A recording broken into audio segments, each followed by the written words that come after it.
الحمد للہ رب العالمین والصلاة والسلام علی اشرف الانبیاء والمرسلین وعلی آلہ واصحابہ اجمعین۔ قال اللہ تعالی وتبارک فی شان حبیبہ مخبرا وعامرا ان اللہ وملائکتہ یصلون علی النبی یا ایہا الذین آمنوا صلوا علیہ وسلموا تسلیما۔ الصلاة والسلام علیک یا رسول اللہ وعلی آلک و اصحابک یا محبوب رب العالمین۔ تمام حمد و ثنا، تعریف و توصیف اللہ جل مجدہ الکریم کی ذات بابرکات کے لیے، جو خالق کائنات بھی ہے اور مالک شش جہات بھی۔ اللہ جل وعلا کی حمد و ثنا کے بعد رسول رحمت، شفیع معظم، نبی محتشم، اللہ کے پیارے، امت کے سہارے، رب کے محبوب، دانائے غیوب، مالک رقاب امم، فخر عرب و عجم، والی کون و مکان، سیاہ لا مکان، سید انس و جاں، سرور لالا رخاں، نیر تاباں، سر نشین مہوشاں، ماہ خوباں، شہنشاہ حسینہ، تتمہ دوراں، سر خیل زہرہ جمالاں، جلوائے صبح ازل، نور ذات لم یزل، باعث تکوین عالم، فخر آدم و بنی آدم، نیر بطحا، رازدار ما اوحا، شاہد ما طغا، صاحب علم نشرہ، معصوم آمنہ احمد مجتبیٰ، حضرت محمد مصطفیٰ صلی اللہ علیہ وآلہ وسلم کے حضور ناز میں اپنی عقیدتوں، ارادتوں اور محبتوں کا خراج پیش کرنے کے بعد، علی مرتبت محتشم سامعین، السلام علیکم ورحمۃ اللہ وبرکاتہ۔ آج مولا کائنات سیدنا علی المرتضیٰ رضی اللہ تعالی عنہ کے تذکرہ نور پر مشتمل چند باتیں آپ کے گوش گزار کرنا چاہوں گا۔ اللہ تعالی مجھے حق کہنے کی توفیق سے مالا مال کرے اور ہماری اس کاوش کو اپنی بارگاہ میں مستجاب کرے۔ حضرت سیدنا علی المرتضیٰ رضی اللہ تعالیٰ عنہ رسول کریم صلی اللہ علیہ وآلہ وسلم کے چچا زاد بھائی تھے، اور جب حضور نے اعلان نبوت کیا تو وہ خوش نصیب لوگ جنہوں نے سب سے پہلے حضور کی دعوت پہ لبیک کہا اور حضور کی نصرت، اعانت اور مدد کے لیے پوری قوت کے ساتھ کھڑے ہوئے، ان میں حضرت سیدنا علی المرتضیٰ رضی اللہ تعالیٰ عنہ کا نمایاں نام ہے۔ اور آپ نے حضور علیہ الصلاۃ والسلام کے لیے اپنا سب کچھ قربان کرنے کا جو عزم کیا، پہلے دن سے ہمیشہ اس پر کھڑے رہے اور پوری قوت کے ساتھ اسلام کی سربلندی کے لیے، دین اسلام کے فروغ کے لیے مستعد اور فعال رہے۔ حضرت سیدنا علی المرتضیٰ رضی اللہ تعالی عنہ کا حضور کے ساتھ یہ تعلق کہ حضور کے چچا زاد بھائی تھے، لیکن یہ تعلق اور زیادہ پختہ ہو جاتا ہے جب حضور اپنی لاڈلی صاحبزادی حضرت سیدہ طیبہ طاہرہ حضرت سیدہ فاطمہ سلام اللہ علیہا کو سیدنا علی المرتضیٰ رضی اللہ تعالی عنہ کے عقد میں دے دیتے ہیں، اور پھر وہ قربت جو حضور کو حضرت مولا کائنات سے حاصل تھی اور زیادہ گہری ہو جاتی ہے۔ جب مدینۃ المنورہ کی طرف ہجرت ہوئی تو حضور نے انصار کو اور مہاجرین کو ایک دوسرے کا بھائی بنا دیا، تو حضرت علی المرتضیٰ رضی اللہ تعالی عنہ کی باری آئی تو حضور نے انہیں اپنا بھائی قرار دیا۔ حضرت سیدنا علی المرتضیٰ کے مناقب، آپ کے فضائل پر مشتمل بہت احادیث ہیں جو کتب احادیث کے اندر موجود ہیں، لیکن حضور نبی رحمت صلی اللہ علیہ وآلہ وسلم نے حضرت علی المرتضیٰ کی محبت کو، آپ کے پیار کو پوری امت میں راسخ کرنے کے لیے ارشاد فرمایا۔ حضرت زید بن ارقم رضی اللہ تعالی عنہ سے مروی ہے، اور تھوڑے الفاظ کے فرق کے ساتھ یہ روایت دیگر اصحاب رسول سے بھی مروی ہے۔ تقریباً 30 اصحاب اس روایت کی شہادت دیتے ہیں کہ حضور علیہ الصلوۃ والسلام نے ارشاد فرمایا، من کنت مولا ہو فعلی مولا ہو، جس کا میں مولا ہوں اس کا علی مولا ہے۔ تو حضور نے حضرت علی المرتضیٰ رضی اللہ تعالی عنہ کی محبوبیت کے لیے، آپ کے پیار کے لیے لوگوں کو آمادہ کیا اور ان کی محبت لوگوں کے سینوں میں دلوں میں جاگزیں کی۔ حضرت ام سلمہ رضی اللہ تعالیٰ عنہ سے مروی ہے، حضور نے ارشاد فرمایا لا یحب علیا منافق ولا یبغضہ مومن، علی سے منافق محبت نہیں کر سکتا اور مومن بغض نہیں رکھ سکتا۔ حضرت علی المرتضیٰ خود ارشاد فرماتے ہیں کہ اگر میں کسی مومن کی ناک پہ تلوار بھی مار دوں تو اس کے باوجود بھی وہ میرے ساتھ بغض نہیں رکھ سکتا، اور اگر کسی منافق کو میں خزانے بھی دے دوں تو وہ میرے ساتھ محبت نہیں رکھ سکتا۔ تو حضرت علی المرتضیٰ رضی اللہ تعالی عنہ کی محبت یقیناً ایمان کی علامت ہے اور آپ کا بغض نفاق کی علامت ہے۔ اس لیے اہل ایمان حضرت مولا کائنات سیدنا علی المرتضیٰ رضی اللہ تعالیٰ عنہ سے ہمیشہ محبت کرتے آئے ہیں، اور کیوں نہ ان سے محبت کی جائے کہ جن کی محبت رسول اللہ کی محبت ہے، جن کی محبت دین کی محبت ہے، جن کی محبت اللہ اور اس کے رسول کی محبت قرار دی گئی ہے۔ حضرت سیدنا علی المرتضیٰ رضی اللہ تعالی عنہ کو حضور نے ہر مومن کا ولی قرار دیا۔ حضرت عمران بن حسین رضی اللہ تعالیٰ عنہ سے مروی روایت میں آتا ہے، حضور نے ارشاد فرمایا کہ ان علی منی وانا منہ وہو ولی کل مومن، کہ بے شک علی مجھ سے ہے اور میں علی سے ہوں اور وہ ہر مومن کا ولی ہے۔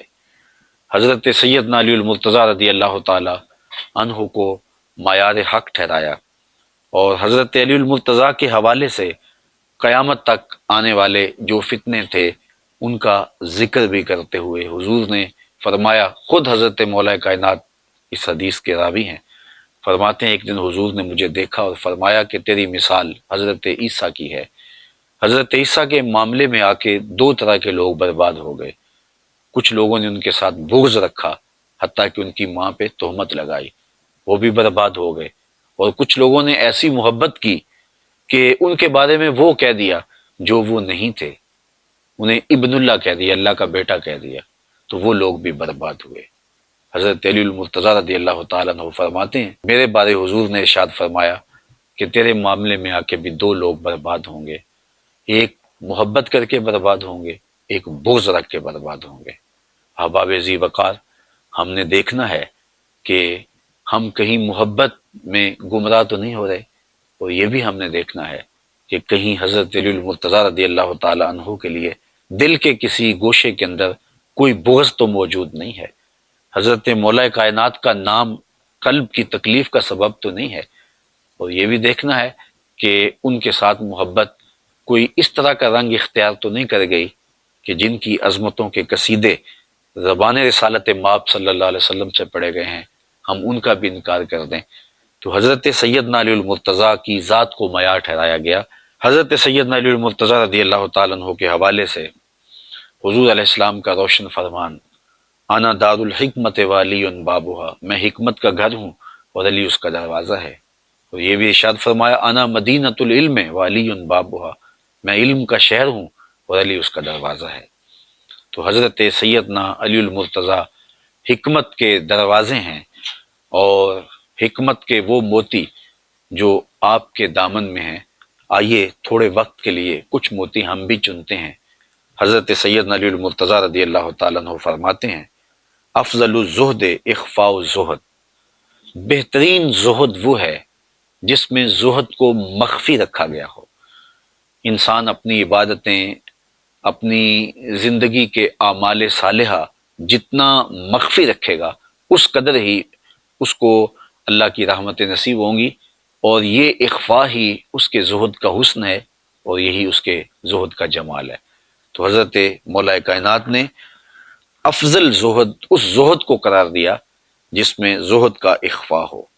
اور ایک دوسرے قول میں آپ ارشاد فرماتے ہیں اشرف الغناء ترک المنع، بہترین غنا یہ ہے کہ آرزوؤں کو ترک کر دیا جائے۔ آرزوئیں ترک نہیں ہوں گی، تمنائیں ختم نہیں ہوں گی، تو پھر انسان کھرب پتی ہونے کے باوجود بھی کنگال رہے گا۔ ہر وقت، ہر لمحہ، ہر لہجہ اس کی ہرس اسے بے چین اور مضطرب رکھے گی۔ تو اشرف غنا، بہتر غنا، جو غنا اس کے قلب کی تسکین کا ساما بنے، جو اس کے باطن کے قرار کا ساما بنے، جو اس کو دنیاوی زندگی میں بھی راحت پہنچائے اور اس کی زندگی میں جمال اور حسن پیدا کرے، وہ وہی غنا ہے جس میں آرزویں دم توڑ جائیں اور خواہشات اس کی ختم ہو جائیں۔ تیری آرزو ہے کہ ہو میری آرزو پوری، میری آرزو ہے کہ تیری آرزو بدل جائے۔ تو اشرف الغنا ترک المنا، آپ نے ایک دوسرے مقام پہ ارشاد فرمایا، عزم الخالق اندہ کا یصغر المخلوق فی عینک۔ اللہ تعالیٰ جل شانہ کی عظمت جب اجاگر ہو جاتی ہے اور تیرے دل اور دماغ میں اس کی عظمت کا احساس پیدا ہوتا ہے تو پھر مخلوق تجھے بڑی دکھائی نہیں دیتی، پھر کائنات کی حقیقت تیرے سامنے کھل جاتی ہے۔ جب مالک کی عظمت اجاگر ہو جائے تو پھر کائنات تیرے سامنے بڑی نہیں رہے گی، وہ چھوٹی ہو جائے گی۔ فرمایا اگر کوئی لونڈی اپنے ہاتھ میں خنزیر کی انتڑیاں لے کے آئے تو ان انتڑیوں کی جو اہمیت ہے میری نظر کے اندر دنیا کی اتنی بھی اہمیت نہیں ہے۔ تو یہ وہ سبق ہے توحید کا اور اللہ تعالیٰ جل شانہ کی عظمت کے اقرار کا کہ جو بندے کو دنیا سے بے نیاز کر دیتا ہے اور مالک کی عظمت کے سائے میں کھڑا کر کے اس کی نگاہوں میں دنیا کو چھوٹا کر دیتا ہے۔ حضرت علی المرتضیٰ رضی اللہ تعالیٰ عنہ کا یہ قول بھی سننے کے قابل ہے۔ فرمایا لا غنا کل عقل ولا فقر کل جہل ولا میراث کل ادب ولا ظہیر کل مشاورہ۔ کتنی خوبصورت باتیں ارشاد کی اور کتنے قیمتی موتی ہیں جو عطا کیے۔ فرمایا لا غنا کل عقل، عقل جیسی مالداری نہیں ہے۔ جو مالداری، جو دولت، جو ثروت عقل کی صورت میں اللہ تعالیٰ جل شانہ نے عطا کی ہے، وہ کوئی اور دولت اس کی جگہ نہیں لے سکتی ہے۔ بلکہ ایک مقام پہ فرمایا کہ ہم اللہ کی تقسیم پہ راضی ہیں، اس نے جاہلوں کو مال دیا اور ہمیں علم عطا فرمایا۔ تو اللہ تعالیٰ جل شانہ نے عقل کی صورت کے اندر جو غنا نصیب کیا ہے کسی شخص کو تو وہ بڑی دولت ہے۔ فرماتے ہیں کہ اس جیسا غنا کوئی نہیں۔ پھر فرمایا ولا فقر کل جہل، اور جہالت جیسی محتاجی، فقیری اور غریبی نہیں ہے۔ جو جاہل ہے تو اصل میں فقیر اور محتاج ضرورت مند وہ ہے جس کے پاس چراغ علم نہیں اور جہالت کے ڈیرے جس کے ہاں ہیں۔ پھر ارشاد کیا ولا میراث کل ادب، اور ادب جیسی کوئی وراثت نہیں ہے۔ بندے کو اپنے ماں باپ سے، اپنے بڑوں سے جو دولت ملی ہے، جو وراثت ملی ہے، وہ بہترین وراثت حسن ادب ہے۔ اگر ان کو اچھے ادب مل گئے تو یہ حقیقی دولت ہے، حقیقی میراث ہے جو اس کو اپنے بزرگوں کی جانب سے ملی ہے۔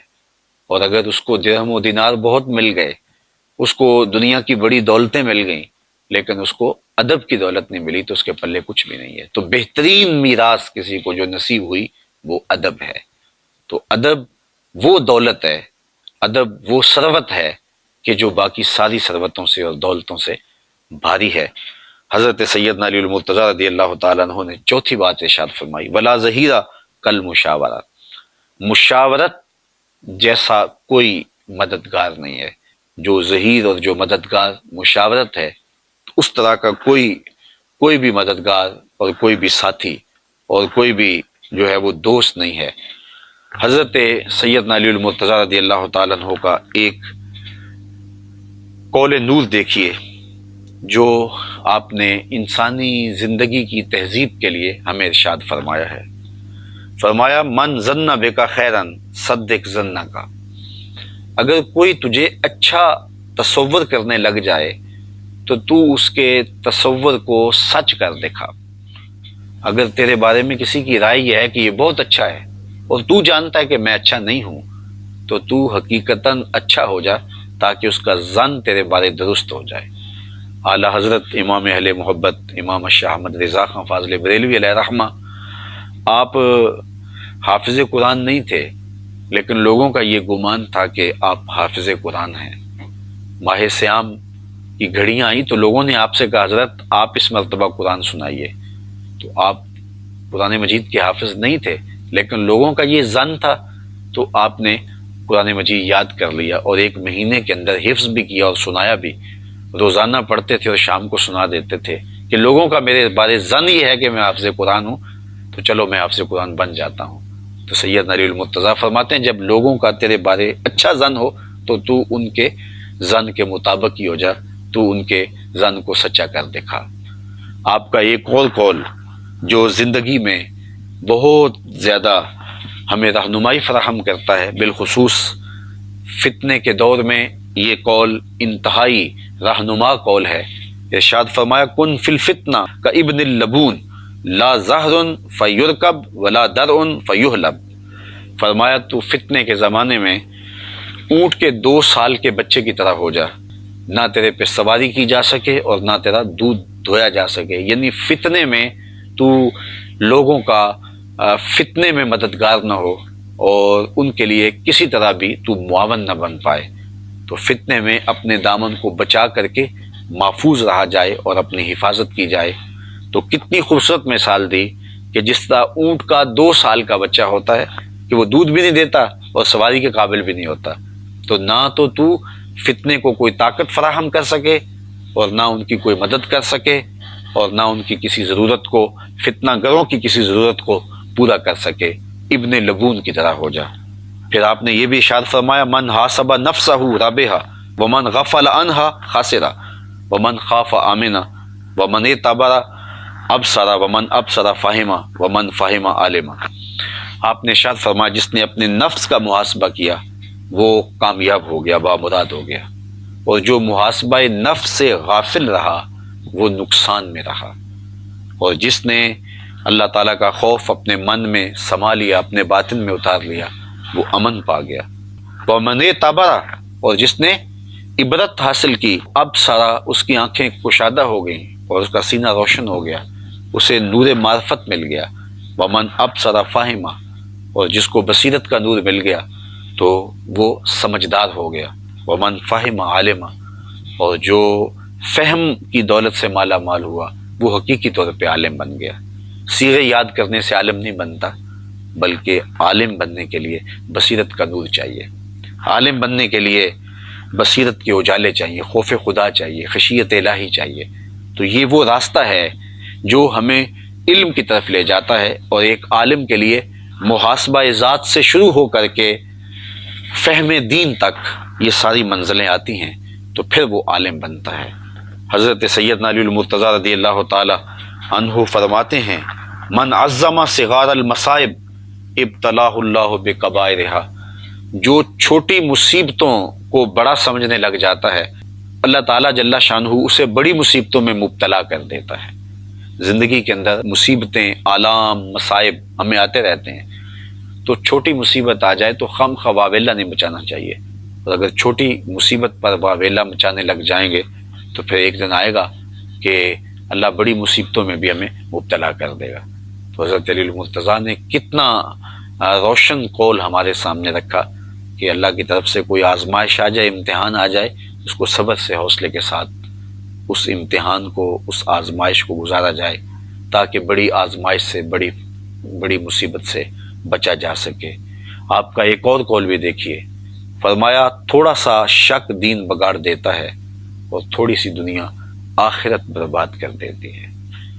تشکیک جب پیدا ہوتی ہے تو پھر دین نہیں رہتا۔ علامہ اقبال علیہ رحمہ نے بھی کہا تھا کہ غلامی سے بدتر ہے بے یقینی، تو بے یقینی جب روحوں میں، دلوں میں اترنے لگے تو پھر دین نہیں بچتا، دین باقی نہیں رہتا، اور تھوڑی سی دنیا داری آخرت برباد کر دیتی ہے۔ یہاں دنیا داری سے مراد خدا سے غافل ہونا ہے۔ چیز دنیا از خدا غافل بدن، علامہ رومی کہتے ہیں خدا سے غفلت کا نام دنیا ہے۔ سونے چاندی، کاروبار، یہ زندگی کے امور دنیا نہیں ہے۔ جب غافل ہوں گے تو وہ چاہے ہم ممبر پہ بیٹھے ہوں گے یا کعبے کا طواف کر رہے ہوں گے تو وہ دنیا داری ہوگی۔ تو ہم اپنے آپ کو غفلت سے بچائیں اور تھوڑی سی دنیا داری سے بھی اپنے آپ کو محفوظ رکھیں تاکہ آخرت کی بربادی نہ ہو۔ حضرت سیدنا علی المرتضیٰ رضی اللہ تعالیٰ عنہ کا ایک اور کو سنتے جائیے، فرماتے ہیں پرہیزگاری کے سوا حلم درست نہیں ہے اور طمع سے دین سلامت نہیں رہتا۔ جب پرہیزگاری موجود نہیں رہتی تو پھر طبیعتوں میں حلم پیدا نہیں ہوتا، اور جب کسی کی طبیعت میں طمع پیدا ہو جاتی ہے تو پھر دین سلامت نہیں رہتا۔ جب طمع پیدا ہو تو پھر دین کی حفاظت کون کرے گا؟ تو حضرت سیدنا علی المرتضیٰ رضی اللہ تعالیٰ عنہ کے یہ نور اقوال ہماری زندگی کے تیور اور دھارے بدل سکتے ہیں، اور ہمیں ایک اچھا اور صالح انسان بننے کے لیے یہ قول ہمارے لیے رہنما ہے اور روشنی ہے۔ حضرت علی المرتضیٰ رضی اللہ تعالیٰ عنہ چونکہ شہر حکمت کے دروازے ہیں، اس لیے ہمیں انہیں زندگی گزارنے کا کامل اور مکمل نصاب دیا ہے۔ اس نصاب زندگی سے زندگی کا حسن کشید کیا جا سکتا ہے اور زندگی کی بہتریاں تلاش کی جا سکتی ہیں۔ اللہ ان کے نقوش پاک کی برکتیں روحوں میں اتار دے۔ وآخر دعوانا الحمدللہ۔